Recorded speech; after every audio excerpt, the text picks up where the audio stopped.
This is the moment a man jumps into the lion's enclosure at the zoo. He is addicted to drugs and alcohol, which is really the only excuse for doing this, to be honest. But he hasn't just wandered in by accident, as you might expect. He's come with the express purpose of confronting the lions. So what do the lions think about this? Oh, shocker. Zhong Ho Chen was a 46-year-old man when he jumped the wall to the lion's enclosure at Taipei Zoo in Taiwan in 2004. Not much is known about him other than he was addicted to amphetamines and abusing alcohol, suffering delusions as a result and hearing voices in his head. If a voice ever tells you to jump into the lion's enclosure, be it from inside your head or outside, don't do it.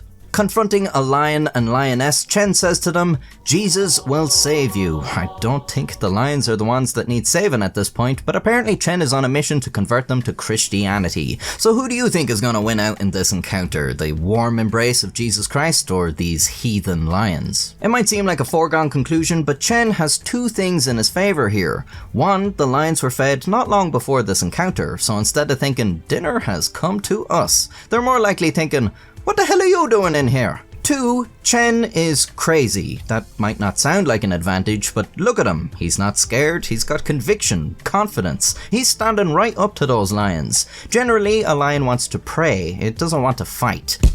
And right now, Chen isn't acting like prey. That kind of confidence can make an animal second guess itself. After all, if it's not afraid, maybe it has reason not to be afraid. Maybe it knows something you don't. Maybe you're the one that should be afraid. Here's a gorilla charging a man who doesn't flinch, and the gorilla retreats. Here's a cat chasing away an alligator. Here's a honey badger fighting off 3 leopards. These are all animals that could have been easily torn to pieces and really probably just got lucky they didn't catch the other in a bad mood.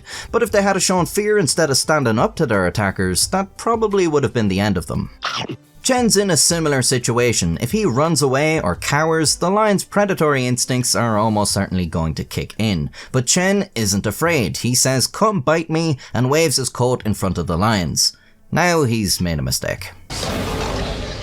The lion clearly wasn't impressed by Chen's choice of jacket. Worse still, Chen's cowered away from the lion's attack and fallen back on a rock, and the lion noticed. Now the lion's thinking, "I'm having some of that." He bites Chen's exposed arm. Should have held onto the jacket, mate. The lion backs away, holding out his tongue as if to say, "This is the worst Chinese I've ever had." The lion being oblivious to the fact that he's in Taiwan, and although some there might identify as Chinese, there are differing views among the population regarding their cultural and ethnic identity. The lion didn't get too much fight back last time, so he goes in again. Chen pulls his hair, and the lion doesn't like that. He wouldn't mind a little snack, but not if it's going to be painful. He goes in for another try, but Chen raises his fist and the lion backs up. The lions still aren't sure what to do about this fella in their enclosure, and by now the commotion has assumedly woken up the zookeepers, and they're like, "Who's this crackhead trying to feed the lions? They're on a strict diet!" They get their tranquilizer guns and blow darts out, but they're not sure what to do about Chen. He refuses to leave.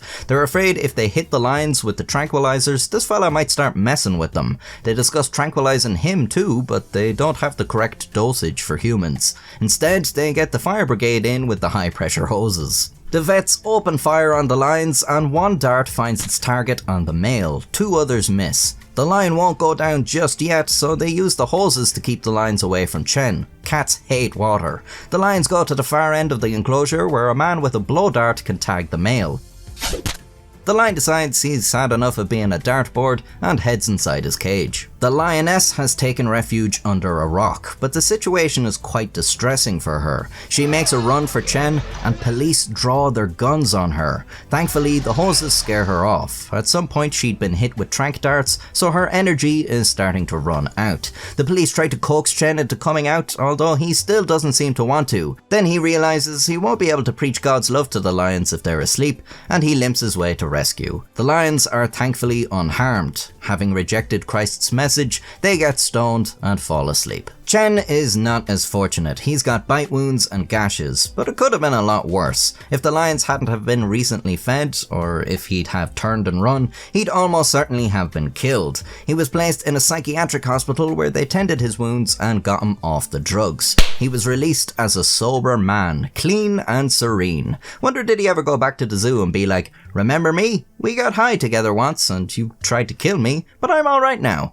Then again, I doubt the zoo were too keen to have him back. Well, I'll always be glad to have you back, so if you liked this video, why not watch some of my others and subscribe for a new one every week. You can buy a channel membership to support the channel financially, or buy some merch. Follow me on Twitter if you'd care to, and if you don't care, then wave your hands in the air. Until next time, stay safe.